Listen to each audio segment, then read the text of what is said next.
Hello everyone, welcome back to my channel. ನಾನು ರೂಪಾ. ಇವತ್ತು ನಾನು ತುಂಬಾ ಈಸಿ ಮೆಥಡಲ್ಲಿ ತುಂಬ ಸಿಂಪಲ್ಲಾಗಿ ಸ್ಲೀವ್ಲೆಸ್ ಕುರ್ತಿ ಕಟಿಂಗ್ ಸ್ಟಿಚಿಂಗ್ ತೋರಿಸ್ತೀನಿ. ತುಂಬಾ ಈಸಿ ಇರುತ್ತೆ. ಡೆಫಿನೆಟ್ಲಿ ನೀವು ಬಿಗಿನರ್ಸ್ ಆಗಿದ್ದರೆ ಇದು ಯೂಸ್ಫುಲ್ ಆಗುತ್ತೆ ಅಂತಲೇ ಅಂದ್ಕೊಂಡಿದ್ದೀನಿ. ಸೊ ವಿಡಿಯೋ ಎಲ್ಲೂ ಸ್ಕಿಪ್ ಮಾಡಿದೆ ಕೊನೆ ತನಕ ನೋಡಿ, ಅವಾಗ ನಿಮಗೆ ಅರ್ಥ ಆಗೋದು. ಕಂಪ್ಲೀಟಾಗಿ ಕಟಿಂಗ್ ಪಾರ್ಟು ಮತ್ತು ಸ್ಟಿಚಿಂಗು ಕೂಡ ತೋರಿಸ್ಕೊಡ್ತೀನಿ. ನೆಕ್ ಪಾರ್ಟಿಂದ ಸ್ಲೀವ್ ಪಾರ್ಟಿಂದ ಎಲ್ಲ ಕೂಡ ನಾನು ಸ್ಟಿಚಿಂಗ್ ಮಾಡಿ ತೋರಿಸ್ತೀನಿ. ಮತ್ತು ಇದಕ್ಕೆ ನಾನು ಲೈನಿಂಗ್ ಏನೂ ಹಾಕಿಲ್ಲ, ಜಸ್ಟ್ ನಾರ್ಮಲಾಗಿ ಪಟ್ಟಿ ಥರ ಅಟ್ಯಾಚ್ ಮಾಡಿ ಸ್ಟಿಚಿಂಗ್ ಮಾಡಿದ್ದೀನಿ.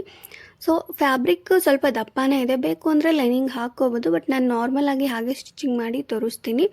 ನೋಡಿ, ಕಂಪ್ಲೀಟಾಗಿ ಲುಕ್ ವೈಸ್ ಅಂತೂ ಈ ಥರ ಇದೆ. ನಾನು ವೇರ್ ಮಾಡಿ ತೋರಿಸಿದ್ದೀನಲ್ವ, ಕಂಪ್ಲೀಟ್ ಇದು ಸ್ವಲ್ಪ ಸಿಲ್ಕ್ ಮೆಟೀರಿಯಲ್ಲು, ಸ್ವಲ್ಪ ಶೈನಿಂಗ್ ಮೆಟೀರಿಯಲ್ ಥರ ಬರುತ್ತೆ. ಆ್ಯಂಡ್ ಇದು ಮೆಟೀರಿಯಲೇ ಲೆಂತ್ ಕಮ್ಮಿ ಬರುತ್ತೆ, ಅದಕ್ಕೆ ನಾನು ಎಕ್ಸ್ಟ್ರಾ ಅಟ್ಯಾಚ್ ಮಾಡಿ ಲೇಸ್ ಪಟ್ಟಿ ಅಟ್ಯಾಚ್ ಮಾಡಿದ್ದೀನಿ ಅಷ್ಟೇ. ಸೊ ನಿಮಗೆ ಇನ್ನು ಬೇರೆ ಥರ ಮೆಟೀರಿಯಲ್ ಸಿಕ್ಕಿದ್ರೆ ಸ್ವಲ್ಪ ಲೆಂತ್ ಜಾಸ್ತಿ ಇರೋದು ಹಾಗೆ ನೀವು ಕಟಿಂಗ್ ಮಾಡ್ಕೋಬೋದು. ನೋಡಿ, ನಾನು 1.5 ಮೀಟರ್ ಫ್ಯಾಬ್ರಿಕ್ ತೊಗೊಂಡಿದ್ದೀನಿ. ಇದನ್ನು ಈ ರೀತಿ 4 ಫೋಲ್ಡಿಂಗ್ ಮಾಡ್ಕೋಬೇಕು. 4 ಫೋಲ್ಡಿಂಗ್ ಮಾಡಿಕೊಂಡು ಲೆಂತು ವಿಡ್ತು ಕರೆಕ್ಟಾಗಿ ನಿಮಗೆ ಕುರ್ತಿ ವಿಡ್ತ್ ಎಷ್ಟಿದೆಯೋ ಅಷ್ಟು ನೋಡ್ಕೋಬೇಕು, ಮತ್ತು ಲೆಂತು ಎಷ್ಟಿದೆಯೋ ಅಷ್ಟು ನೋಡ್ಕೋಬೇಕು. ನಾನು ಲೆಂತು ಸ್ವಲ್ಪ ಎಕ್ಸ್ಟ್ರಾ ಅಟ್ಯಾಚ್ ಮಾಡ್ತೀನಿ, ಅದನ್ನು ಮತ್ತೆ ತೋರಿಸ್ಕೊಡ್ತೀನಿ. ನೋಡಿ, ಶೋಲ್ಡರ್ ಲೆಂತ್ ಬಂದು 6 ಇಂಚಸ್ಗೆ ಮ್ಯಾರಕ್ ಮಾಡಿದೆ. ಆ್ಯಂಡ್ ಆರ್ಮ್ ಹೋಲ್ ಬಂದು 6.5 ಇಂಚಸ್ ತೊಗೊತಾ ಇದ್ದೀನಿ. ಇದು ವಿಡ್ತು ನಾನು ಒಂದು 11.5 12 ಇಂಚಸ್ ತೊಗೊಂಡಿದ್ದೀನಿ. ಸೊ ನಿಮಗೆ ಮೆಜರ್ಮೆಂಟಲ್ಲಿ ಬೇಕು ಅಂದರೆ ಜಸ್ಟ್ ಕುರ್ತಿ ಟೈಪು ಇಟ್ಟು ಮಾರ್ಕಿಂಗ್ ಮಾಡ್ಕೋಬೇಕು ಅಂತ ಅಂದ್ಕೊಂಡ್ರೆ ಸೊ ಅದು ಕೂಡ ವಿಡಿಯೋಸ್ ಮಾಡಿದ್ದೀನಿ, ಬೇಕು ಅಂದರೆ ನನ್ನ ಚಾನಲಲ್ಲಿ ಇರತ್ತೆ. ಅದು ಕೂಡ ಕಾಟನ್ ಫ್ಯಾಬ್ರಿಕ್ ಯೂಸ್ ಮಾಡಿ ತೋರಿಸಿದ್ದೀನಿ, ತುಂಬ ಕ್ಲಿಯರಾಗಿ ಸ್ಟಿಚಿಂಗ್ ಮಾಡಿ ಕೂಡ ತೋರಿಸಿದ್ದೀನಿ. ನನ್ನ ಚಾನಲಲ್ಲಿ ಚೆಕ್ ಮಾಡಿ ಗೊತ್ತಾಗತ್ತೆ. ನೋಡಿ, ನಾನಿಲ್ಲಿ ನೆಕ್ ಲೆಂತು 3.5 ಇಂಚಸ್ಗೆ ಮಾರ್ಕ್ ಮಾಡಿದೆ. ಆ್ಯಂಡ್ ಫ್ರಂಟ್ ನೆಕ್ ಬಂದು 5.5 ಇಂಚಸ್ಗೆ ಮಾರ್ಕಿಂಗ್ ಮಾಡಿದ್ದೀನಿ. ಆ್ಯಂಡ್ ಈ ಕಡೆ ನಾನು ಜಸ್ಟು ಈ ಥರ ಏನೂ ಮಾರ್ಕ್ ಮಾಡ್ತಿಲ್ಲ, ಜಸ್ಟ್ ನಾರ್ಮಲ್ ಆಗಿ ಆರ್ಮ್ ಶೇಪಿಂದ ಇದು ಏನಿದೆ ಸ್ಲಿಟ್ ಪಾರ್ಟು ಅಲ್ಲಿಗೆ 11 ಇಂಚಸ್ಗೆ ಮಾರ್ಕ್ ಮಾಡಿದೆ. ಅಲ್ಲಿ ಒಂದು 1 ಇಂಚ್ ಈ ಥರ ಕ್ರಾಸ್ ಆಗಿ ನಾನು ಶೇಪ್ ತೆಗ್ದಿದ್ದೀನಿ. 1 ಇಂಚ್ ಮಾರ್ಕ್ ಮಾಡಿಬಿಟ್ಟು ಸೊ ನೀಟಾಗಿ ರೀತಿ ಮಾರ್ಕ್ ಮಾಡಿಕೊಂಡು ಇದನ್ನೆಲ್ಲ ನೀಟಾಗಿ ಕಟ್ ಮಾಡ್ಕೋಬೇಕು. ನೋಡಿ, ನಾನು ಕಟಿಂಗ್ ಮಾಡಿ ತೋರಿಸ್ತೀನಿ ಅಲ್ವಾ, ಇದು ಆರ್ಮ್ ಏನಿದೆ ಸ್ಲೀವ್ ಪ್ಯಾಡ್ದು ಅದು ನೀಟಾಗಿ ಕಟ್ ಮಾಡಿಕೊಂಡು ಎಕ್ಸ್ಟ್ರಾ ಇರುತ್ತಲ್ವ ಈ ಸ್ಲಿಟ್ ಪ್ಯಾಡ್ ಕಡೆದು ಕೂಡ ಮಾರ್ಕಿಂಗ್ ಮಾಡಿಕೊಂಡು ನೀಟಾಗಿ ಕಟ್ ಮಾಡ್ಕೋಬೇಕು. ಇದು ನಾನು ಮಾರ್ಕ್ ಮಾಡಿದೆ ಅಲ್ಲ ಸ್ಲಿಟ್ ಪ್ಯಾಡು, ಅದು 4 ಲೇಯರ್ಸ್ಗೂ ನೀವು ಮಾರ್ಕಿಂಗ್ ಮಾಡ್ಕೋಬೇಕು. ಇದು ಸ್ಟಿಚಿಂಗ್ ಮಾಡಿದಾಗ ಸ್ವಲ್ಪ ನಿಮಗೆ ಐಡಿಯಾ ಬರುತ್ತೆ ಎಲ್ಲಿಗೆ ಸ್ಟಿಚಿಂಗ್ ಮಾಡ್ಕೋಬೇಕು ಅಂತ. ನೋಡಿ, ನಾನು ಎಕ್ಸ್ಟ್ರಾ ಫ್ಯಾಬ್ರಿಕ್ ಏನಿದೆ ಇದನ್ನೇ ಸಪ್ರೇಟಾಗಿ ಅಟ್ಯಾಚ್ ಮಾಡ್ತಿದ್ದೀನಿ. ಸೊ ಅದು ಅಟ್ಯಾಚ್ ಮಾಡೋದು ಕಾಣಿಸ್ತೀರಾ ಇರಲಿ ಅಂತ ನಾನು ಲೇಸ್ ಪಟ್ಟಿ ಒಂದು ಸ್ಟಿಚ್ ಮಾಡ್ತೀನಿ. ನೋಡಿ, ಈ ಥರ ಇದು ಲೆಂತ್ ಕಮ್ಮಿ ಇದೆ, ಫ್ಯಾಬ್ರಿಕ್ಕು ಬಂದಿರೋದೇ ಕಮ್ಮಿ ಇತ್ತು, ಅದಕ್ಕೆ ನಾನು ಅಟ್ಯಾಚ್ ಮಾಡಿ ತೋರಿಸ್ತಿದ್ದೀನಿ ಲೆಂತ್ ಕಮ್ಮಿ ಇತ್ತು ಅಂತ. ಇವಾಗ ಈ 2 ಪಾರ್ಟ್ಸೂ ಸಪ್ರೇಟ್ ಮಾಡ್ಕೋಬೇಕು. ಇವಾಗ ಫ್ರಂಟ್ ನೆಕ್ ಆಲ್ರೆಡಿ ನಾನು ಮಾರ್ಕಿಂಗ್ ಮಾಡಿದ್ದೀನಲ್ವ, ಸೊ ಬ್ಯಾಕ್ ನೆಕ್ಕು ಕೂಡ ಸೇಮ್ ಅದೇ ಥರನೇ ಮಾರ್ಕಿಂಗ್ ಮಾಡ್ತಾಯಿದ್ದೀನಿ. ನೆಕ್ ಲೆಂತು 3.5 ಇಂಚಸ್ಗೆ ಮಾರ್ಕ್ ಮಾಡಿದೆ. ಆ್ಯಂಡ್ ಡೀಪ್ ಬಂದು 3.5 ಇಂಚಸ್ಸೇ ಇಟ್ಟಿದ್ದೀನಿ, ಸೇಮ್ ಬರುತ್ತೆ. ಹಾಗೆ ಫ್ರಂಟ್ ಸೈಡು ಬ್ಯಾಕ್ ಸೈಡ್ ಏನಿದೆ ನೆಕ್ ಪಾರ್ಟ್ಸ್ ನೀಟಾಗಿ ಕಟಿಂಗ್ ಮಾಡಿಕೊಂಡು ಫ್ರಂಟ್ ಪಾರ್ಟು ಹಾರ್ಮ್ ಶೇಪ್ ತೆಗ್ದಿದ್ದೀನಿ ಲೈಟಾಗಿ. ಇಲ್ಲಿಗೆ ಕಂಪ್ಲೀಟಾಗಿ ಕುರ್ತಿ ಪಾರ್ಟ್ ಕಟಿಂಗ್ ರೆಡಿ ಆಯಿತು. ಸ್ಟಿಚಿಂಗ್ ತೋರಿಸ್ಕೊಡ್ತೀನಿ. ಇದಕ್ಕೆ ಜಸ್ಟ್ ಈ ಥರ ನೆಕ್ ಪಾರ್ಟೀಸು ನೀವೇ ಕಟಿಂಗ್ ಮಾಡ್ಕೋಬೇಕು, ಏನೂ ಇಲ್ಲ. ಜಸ್ಟ್ ಇದಕ್ಕೆ ಒಂದು 1 ಇಂಚ್ 1.5 ಮಾರ್ಜಿನ್ ಬಿಟ್ಕೊಂಡು ನೀವು ಕಟಿಂಗ್ ಮಾಡಿಕೊಂಡ್ರೆ ಆಗುತ್ತೆ. ಎಕ್ಸ್ಟ್ರಾ ಫ್ಯಾಬ್ರಿಕ್ಕು ಇಲ್ಲ ಲೈನಿಂಗ್ ಅಟ್ಯಾಚ್ ಮಾಡಿಕೊಂಡ್ರು ಕೂಡ ಆಗುತ್ತೆ, ಹಾಗೆ ಅಟ್ಯಾಚ್ ಮಾಡ್ಕೋಬೋದು. ಬಟ್ ಲೈನಿಂಗ್ ಇಲ್ಲ, ಅದಕ್ಕೆ ನಾನು ಈ ರೀತಿ ಪಟ್ಟಿ ಥರ ಅಟ್ಯಾಚ್ ಮಾಡ್ತಿದ್ದೀನಿ ಅಷ್ಟೇ. ಬೋತ್ ಫ್ರಂಟು ಬ್ಯಾಕ್ ಎರಡಕ್ಕೂ ನೀವು ಈ ಥರ ಅಟ್ಯಾಚ್ ಮಾಡ್ಕೋಬೇಕು. ನೋಡಿ, ಸ್ಟಿಚಿಂಗ್ ಮಾಡಿ ತೋರಿಸ್ಕೊಡ್ತೀನಿ. ಈ ರೀತಿ ಬರುತ್ತೆ.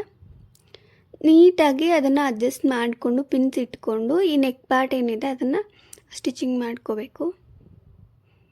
ನೋಡಿ, ಕಂಪ್ಲೀಟಾಗಿ ಸ್ಟಿಚಿಂಗ್ ಈ ಥರ ಬರುತ್ತೆ. ಇದು ಕಂಪ್ಲೀಟ್ ಬೇಸಿಕ್. ಇದು ನಿಮಗೆ ಸ್ವಲ್ಪ ಐಡಿಯಾ ಇದ್ದರೆ ನಿಮಗೆ ಅರ್ಥ ಆಗುತ್ತೆ. ಒನ್ ಟೈಮ್ ನೀವು ಕುರ್ತಿ ಕಟಿಂಗ್ ಮಾಡಿಕೊಂಡು ಸೊ ಸ್ಟಿಚಿಂಗ್ ಮಾಡಿ ನೋಡಿ, ಆರಾಮಾಗಿ ನೀವು ಕಲಿಬೋದು.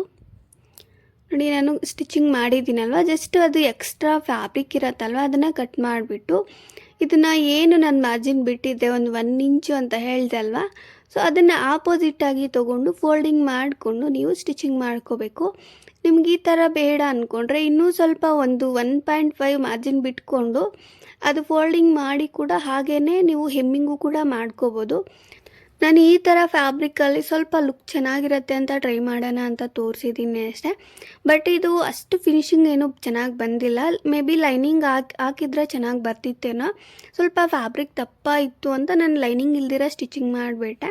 ಓಕೆ, ಚೆನ್ನಾಗೇ ಇದೆ. ಬಟ್ ಕೆಳಗಡೆ ಪಾರ್ಟ್ ಏನಿದೆ ಅದು ಅಟ್ಯಾಚ್ ಮಾಡಿದ್ದೀನಲ್ವ, ಅದು ಸ್ವಲ್ಪ ಎದ್ದು ಕಾಣಿಸ್ತಿತ್ತು ಅಷ್ಟೇ. ಸ್ವಲ್ಪ ಅಷ್ಟು ನೀಟಾಗಿ ಫಿನಿಶಿಂಗ್ ಏನು ಬಂದಿಲ್ಲ. ಬಟ್ ಕಂಪ್ಲೀಟ್ ಮೇಲ್ಗಡೆ ಬಾಡಿ ಪಾರ್ಟ್ ಕುರ್ತಿ ಏನಿದೆ ಅದು ಕಂಪ್ಲೀಟಾಗಿ ಫಿನಿಶಿಂಗ್ ಚೆನ್ನಾಗಿ ಬಂದಿದೆ. ಸೊ ನೀವು ಫ್ಯಾಬ್ರಿಕ್ಕು ಚೂಸ್ ಮಾಡಿದಾಗ ನಿಮಗೆ ಯಾವುದು ಕರೆಕ್ಟಾಗಿ ಸೂಟ್ ಆಗುತ್ತೋ ಅದನ್ನು ನೀವು ಚೂಸ್ ಮಾಡಿಕೊಂಡು ಸ್ಟಿಚಿಂಗ್ ಮಾಡಿಕೊಂಡ್ರೆ ಬೆಟರು. ಇದು ನಾನು ತೊಗೊಂಡಾಗ ಓಕೆ, ಲುಕ್ ವೈಸ್ ಅಂತೂ ಚೆನ್ನಾಗೇ ಇದೆ. ಬಟ್ ಕುರ್ತಿಗೆ ಬಾಡಿ ಪಾರ್ಟ್ಗೆ ಓಕೆ, ಕೆಳಗಡೆ ಏನಿದೆ ಅದು ಎದ್ದು ಕಾಣಿಸುತ್ತೆ ಒಂಥರ. ಅಷ್ಟು ಫಿನಿಶಿಂಗ್ ಚೆನ್ನಾಗಿ ಬಂದಿಲ್ಲ. ನಾನು ವೇರ್ ಮಾಡಿ ತೋರಿಸಿದ್ದೀನಲ್ವ, ನಿಮಗೆ ಅವಾಗೇ ಗೊತ್ತಾಗತ್ತೆ ನೋಡಿ. ಕಂಪ್ಲೀಟಾಗಿ ಇದು ಸ್ಟಿಚಿಂಗ್ ಮಾಡಿದ್ದೀನಿ. ಇದು ಫ್ಯಾಬ್ರಿಕ್ ಏನಿದೆ ಅಟ್ಯಾಚ್ ಮಾಡ್ದಿರ ಹಾಗೆ ಸ್ಟಿಚಿಂಗ್ ಮಾಡಿಕೊಂಡ್ರೆ ಓಕೆ, ಚೆನ್ನಾಗೇ ಬರುತ್ತೆ. ಬಟ್ ಲೆಂತ್ ಕಮ್ಮಿ ಬರುತ್ತೆ ನೋಡಿ. ಕಂಪ್ಲೀಟಾಗಿ ನೆಕ್ ಪಾರ್ಟು ನೀಟಾಗಿ ಸ್ಟಿಚಿಂಗ್ ಮಾಡಿದ್ದೀನಿ. ಸ್ಲೀವ್ಗೂ ಕೂಡ ಮಾಡಿದ್ದೀನಿ, ಹಾಗೆ ನೆಕ್ ಪಾರ್ಟಿಗೂ ಕೂಡ ಪಟ್ಟಿ ಅಟ್ಯಾಚ್ ಮಾಡಿದ್ದೀನಿ. ಓನ್ಲಿ ಇದು ಫ್ರಂಟ್ ಸೈಡ್ ಇಲ್ಲಿ ತೋರಿಸ್ತಿದ್ದೀನಲ್ವ, ಫ್ರಂಟ್ ಸೈಡ್ಗೆ ಮಾತ್ರ ಈ ಥರ ಒಂದು ಲೇಸ್ ಪಟ್ಟಿ ಅಟ್ಯಾಚ್ ಮಾಡಿದ್ದೀನಿ. ಹಾಗೆ ಬ್ಯಾಕ್ ಸೈಡು ಕೂಡ ನೀಟಾಗಿ ಸ್ಟಿಚಿಂಗ್ ಮಾಡಿದ್ದೀನಿ. ಜಸ್ಟ್ ಎರಡೂ ಪಾರ್ಟ್ಸೂ ಶೋಲ್ಡರ್ ಪಾರ್ಟ್ ನೀಟಾಗಿ ಅಟ್ಯಾಚ್ ಮಾಡಿಕೊಂಡು ಸೈಡ್ ಫಿಟ್ಟಿಂಗ್ ಮಾಡ್ಕೋಬೇಕು ನೋಡಿ. ಸೈಡ್ ಫಿಟ್ಟಿಂಗ್ ನಾನು ಸ್ಲಿಟ್ ಪಾರ್ಟ್ ಒಂದು 11 ಇಂಚಸ್ಗೆ ಅಂತ ಮಾರ್ಕಿಂಗ್ ಮಾಡಿದ್ದೆ ಅಲ್ವ, ಅಲ್ಲಿಗೆ ಕರೆಕ್ಟಾಗಿ ನೀವು ಸೈಡ್ ಫಿಟ್ಟಿಂಗ್ ಎಲ್ಲಿಗೆ ಬೇಕೋ ಅಲ್ಲಿಗೆ ನೀವು ಕರೆಕ್ಟಾಗಿ ಮಾರ್ಕಿಂಗ್ ಮಾಡಿಕೊಂಡು ಸ್ಟಿಚಿಂಗ್ ಮಾಡಿಕೊಂಡ್ರೆ ಆಗುತ್ತೆ. ಇದನ್ನು ಇವಾಗ ನಾನು ಸ್ಟಿಚ್ ಮಾಡಿ ತೋರಿಸ್ತೀನಿ. ಜಸ್ಟ್ ಈ ಸ್ಲಿಟ್ ಏನಿದೆ ಇದನ್ನು ಡಬಲ್ ಫೋಲ್ಡಿಂಗ್ ಮಾಡಿಕೊಂಡು ನೀಟಾಗಿ ಸ್ಟಿಚಿಂಗ್ ಮಾಡ್ಕೋಬೇಕು. ಸೊ ನಿಮಗೆ ಈ ಥರ ಕುರ್ತೀಸು ಸ್ಟಿಚಿಂಗ್ ಮಾಡ್ಕೋಬೇಕು ಅಂತ ಅಂದ್ಕೊಂಡ್ರೆ ಸ್ವಲ್ಪ ಫ್ಯಾಬ್ರಿಕ್ ಚೆನ್ನಾಗಿರೋದು ಚೂಸ್ ಮಾಡಿಕೊಂಡು ಸ್ಟಿಚಿಂಗ್ ಮಾಡಿಕೊಂಡ್ರೆ ಫಿನಿಶಿಂಗ್ ಚೆನ್ನಾಗಿ ಬರುತ್ತೆ. ಬೇಕು ಅಂದರೆ ನನ್ನ ಚಾನಲಲ್ಲಿ ತುಂಬಾ ವಿಡಿಯೋಸ್ ಮಾಡಿದ್ದೀನಿ. ಕುರ್ತಿ ಟೈಪ್ದು ಸ್ಯಾರೀಸಲ್ಲಿ ಮಾಡಿದ್ದೀನಿ, ಕಾಟನ್ ಫ್ಯಾಬ್ರಿಕ್ ಯೂಸ್ ಮಾಡಿದ್ದೀನಿ. ಸೊ ಚೆಕ್ ಮಾಡಿ ನೋಡಿ. ಮೆಜರ್ಮೆಂಟಲ್ಲಿ ತೋರಿಸಿದ್ದೀನಿ, ಮತ್ತು ಕುರ್ತೀಸು ಯೂಸ್ ಮಾಡಿ ಕೂಡ ನಾನು ಮಾರ್ಕಿಂಗ್ ಮಾಡಿ ಕೂಡ ತೋರಿಸಿದ್ದೀನಿ. ಸೊ ಕಂಪ್ಲೀಟಾಗಿ ಈ ರೀತಿ ಫೋಲ್ಡಿಂಗ್ ಮಾಡಿಕೊಂಡು ಸ್ಟಿಚಿಂಗ್ ಮಾಡಿಕೊಂಡ್ರೆ ಕುರ್ತಿ ರೆಡಿ ಆಗುತ್ತೆ. ಆ್ಯಕ್ಚುಲಿ ಇದು ಫ್ಯಾಬ್ರಿಕ್ ಬಂದು ನನಗೆ ಓನಾಗಿ ಡಿಸೈನ್ ಮಾಡ್ಕೋಬೇಕು ಅಂತ ತೊಗೊಂಡಿದ್ದೆ. ಕಂಪ್ಲೀಟ್ ಸೆಟ್ ಪ್ಯಾಂಟ್ ಫ್ಯಾಬ್ರಿಕ್ಕು ಕೂಡ ತೊಗೊಂಡಿದ್ದೀನಿ. ಪ್ಯಾಂಟು ಕೂಡ ನಾನು ಅಪ್ಲೋಡ್ ಮಾಡ್ತೀನಿ, ಸ್ಟಿಚಿಂಗ್ದು ವೆರಿ ಸೂನ್ ಅಪ್ಲೋಡ್ ಮಾಡ್ತೀನಿ. ನಾನು ಇದರಲ್ಲಿ ಏನು ವೇರ್ ಮಾಡಿದ್ದೀನಿ ಪ್ಯಾಂಟು ಇಂಟ್ರೋ ಹಾಕಿದ್ದೀನಲ್ವ, ಸೊ ಅದೇ ಪ್ಯಾಂಟು ಸ್ಟಿಚಿಂಗ್ ತೋರಿಸ್ಕೊಡ್ತೀನಿ. ನಿಮಗೆ ಈ ವಿಡಿಯೋ ಇಷ್ಟ ಆಗಿದೆ ಅಂತ ನಾನು ಅಂದ್ಕೊಂಡಿದ್ದೀನಿ. ಇಷ್ಟ ಆಗಿದ್ರೆ ಪ್ಲೀಸ್ ಲೈಕ್ ಮಾಡಿ, ಶೇರ್ ಮಾಡಿ, and please subscribe to my channel. And kurti ಟೈಪಲ್ಲಿ ಈ ಥರ ಸ್ಲೀವ್ಲೆಸ್ ಕುರ್ತೀಸ್ ಇನ್ನೂ ಡಿಫ್ರೆಂಟಾಗಿ ಬೇಕು ಅಂದರೆ ಕಮೆಂಟ್ ಮಾಡಿ. ಡೆಫಿನೆಟ್ಲಿ ನಾನು ಅಪ್ಲೋಡ್ ಮಾಡೋದಕ್ಕೆ ಟ್ರೈ ಮಾಡ್ತೀನಿ. Thank you. Thanks for watching.